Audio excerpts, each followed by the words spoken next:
ঘর্ষণ এ ছিল একটা আদি অবস্থা যোগ শেষ অবস্থা ভাগ দুই বা খালি অংশ যোগ বড় অংশ ভাগ দুই। অর্থাৎ কুয়া বা সোবাচ্চা সংক্রান্ত অঙ্কের ক্ষেত্রে মনে করো এটা একটা কুয়া বা একটা সোবাচ্চা হলো, তাকে সোবাচ্চাটা কয়েকটা বিশেষ দেওয়া হবে, মানে কয়েকটা খানতে সেতে যদি এই কুয়াটা মনে করো পানিপূর্ণ কুয়া সম্পূর্ণ খালি করি, আমি যদি একসাথে যদি একটা খানতে যদি খালি করি তাহলে সেক্ষেত্রে ঘর্ষণ হবে একটা, যদি অর্ধেক খালি করি তাহলে হবে একটা, যদি বলা হয় অর্ধপূর্ণ কুয়ার বাকি অংশ খালি করি তাহলে হবে একটা, আর যদি বলা হয় অর্ধপূর্ণ কুয়ার অর্ধেক খালি করলে ঘর্ষণ, মানে অর্ধপূর্ণ কুয়ার যে অর্ধেক পানি আছে এটা যদি অর্ধেক খালি করি, আমাদের মূল বিষয়টা লক্ষ্য করতে হবে ঘর্ষণ সমান হচ্ছে আদি অবস্থা, মানে আগের কথা ছিল এখন কথায় আছে, মানে আগের কথাই ছিল যোগ এখন, মানে আদি অবস্থা যোগ শেষ অবস্থা বা দুই, কিংবা খালি অংশ যোগ বড় অংশ বা দুই, এটুকু মনে রাখতে হবে। তো প্রথম কথা হচ্ছে মনে করে এটা একটা কুয়া, এই কুয়াটা পূর্ণভাবে পানি দ্বারা পরিপূর্ণ।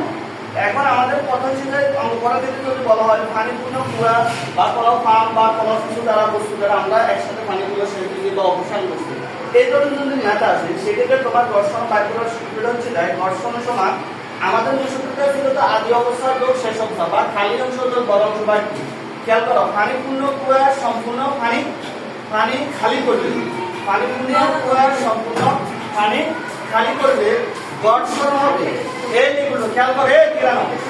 এখানে দেখো এই কুয়া আদি অবস্থা বা আদি অবস্থা কোথায়, এখানে নয়, এখানে এখানে অবস্থা কত জিরো, তাহলে পুরো কুয়ার গভীরতা কত দৈর্ঘ্য কত এল, তাহলে জিরো প্লাস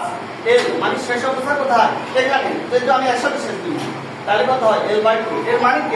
এর পুরো কুয়াটা পরবর্তী এবার খালি হয়ে যাবে, তাহলে এটা একটা অংশ। তাহলে পানিপূর্ণ কুয়া সম্পূর্ণ পানি খালি করলে ঘর্ষণ হবে এল বাই টু। এবার দ্বিতীয় কথা অর্ধেক পানিপূর্ণ কুয়া অর্ধেক পানি খালি করলে এর মানে কি এর পুরো একটা কুয়া, এদের পুরো কুয়া আমি যে কুয়াকে অর্ধেক পানি শেষ দিই, মানে সম্পূর্ণ পানি অর্ধেক পানি, তাহলে সেক্ষেত্রে ঘর্ষণ হবে আগের অবস্থা, তাহলে কুয়াটা আগের অবস্থা এখানে ছিল না, তাহলে আগের অবস্থা কত জিরো যোগ শেষ অবস্থা, এই অর্ধেক পানি যখন শেষ দিছি তাহলে অবস্থা কত এল বাই টু মানে অর্ধেক, তাহলে এল বাই টু এখানে ক্যালকুলেশন করে কি হয় এল বাই টু, আমরা জানি দুটা ভগ্নাংশ একসাথে থাকলে বা গুণ হলে ভগ্নাংশ উল্টে যায় পর্যায়ে এবং লবটা হয়, তাহলে দ্বিগুণটা কত হয় এল বাই টু, তাহলে এটা দ্বারা কি দাঁড়ায় অর্ধেক পানি মানে পানিপূর্ণ কুয়া অর্ধেক পানি যদি আমি খালি করি অর্ধেক প্রথম অর্ধেক সেক্ষেত্রে ঘর্ষণ হবে এল বাই ফোর। এবার তৃতীয় স্টেপ অর্ধপূর্ণ কুয়ার সম্পূর্ণ পানি মানে হচ্ছে যায় আমি তো পুরো কুয়ার অর্ধেক পানি ছেড়েছি, তাহলে আর অর্ধেক পানি আছে, এখন বলা হচ্ছে তৃতীয় কথা হচ্ছে ওই অর্ধেক পানি যদি আমি খালি করি সেক্ষেত্রে ঘর্ষণ হবে, তাহলে অর্ধপূর্ণ কুয়ার সম্পূর্ণ খালি করলে মানে এই অর্ধপূর্ণ এটা একটা কুয়া মানে এবার এটাকে যদি আমি এই অবস্থায় আনি মানে পুরাটা যদি খালি করি সেক্ষেত্রে ঘর্ষণ হবে L by two. L by two হচ্ছে আদি অবস্থা, আমাদের সূত্র হচ্ছে আদি অবস্থা, আদি অবস্থা কোথায় ছিল এখানে ছিল, এল বাই টু যোগ শেষ অবস্থা, শেষ অবস্থা কোথায় এখানে, তাহলে এখানে পুরাটা দৈর্ঘ্য কত এল, তাহলে কত এল, এখানে ক্যালকুলেশন করলে কি হয় এল এর কাছে মনে একটা একাধিক দশক কত দুই, এরপরে আমরা ক্যালকুলেশন করলে কি দাঁড়া 3l বাই 2, এটা বাংলা কি হয় 3l বাই 4। এই কিভাবে করতে দেখো এটা হচ্ছে কখন যদিও শেষ অর্ধেক পানি শুনছি, এরপর চতুর্থ কথা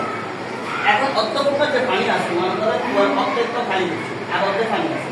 এখন এই অর্ধেকের যদি অর্ধেক খালি করি এই অর্ধেকের যদি অর্ধেক খালি করি পানি কত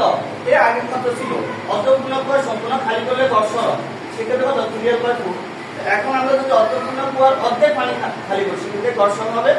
l by 2 plus 3l by 4 ভাগ 2, ক্যালকুলেশন করলে কি হয় 5l বাই 8। তাহলে এটা দ্বারা হচ্ছে যায় মানে একটা বাচ্চা অঙ্কটা অর্থাৎ ঘর্ষণটা তোমার মানের প্রস্থের উল্লেখিত তথ্যের আলোকে এক এক জায়গায় এক এক তোমার খেয়াল করতে হবে উদ্দীপকের বাচ্চাটা আমি যে ভান্ডার শেষ দিতেছি একসাথে শেষ দিতেছি, কিংবা মনে করো তুমি একটা বাচ্চা অর্ধেক শেষ দিছো একটা ভান্ডার নষ্ট হয়ে গেছে, এখন তো তুমি বিকল্প বাড়ির পানি শেষ দেওয়ার জন্য আরেকটা ব্যবস্থা করতে হবে, সেইটাতে আরেকটা